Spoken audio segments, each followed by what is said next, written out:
আমরা মক্কায় যেতে পারলে নিজেদেরকে ধন্য মনে করি। আবু জাহেলরা জন্ম থেকেই মক্কায় ছিল। আমরা দাড়ি রাখি, জব্বা পরি, আরবের খেজুর খাই। আবু জাহেলদেরও দাড়ি ছিল, আরবীয় জব্বা ছিল, খাঁটি আরবের খেজুর খাইতো। আমরা কোনো কাজ শুরুর আগে বলি বিসমিল্লাহির রহমানির রহিম। আবু জাহেলরাও যখন কোনো কাজ শুরু করতো তখন বলতো বিসমিকা আল্লাহুম্মা।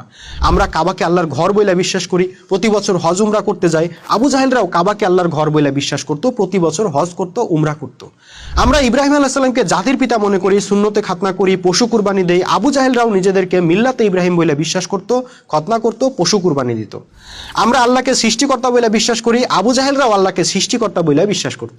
কোরআনে আল্লাহ নিজেই এটা বলছেন। আমরা আল্লাহকে উপাস্য মনে করি, নিজেদের নাম আব্দুল্লাহ রাখি, আব্দুর রহমান রাখি। আবু জাহেলরাও নিজেদেরকে আল্লাহর উপাসক বলে বিশ্বাস করত, সেজন্য নিজেদের নাম আব্দুল্লাহ, আব্দুর রহমান রাখতো।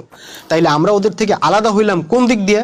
আপনি হয়তো বলবেন ওরা আল্লাহর বিধান মানতো না, ওরা আবু জাহেলের মতো ধর্ম ব্যবসায়ীদের নির্দেশ মানতো। তো আপনারা কি আল্লাহর বিধান মানেন?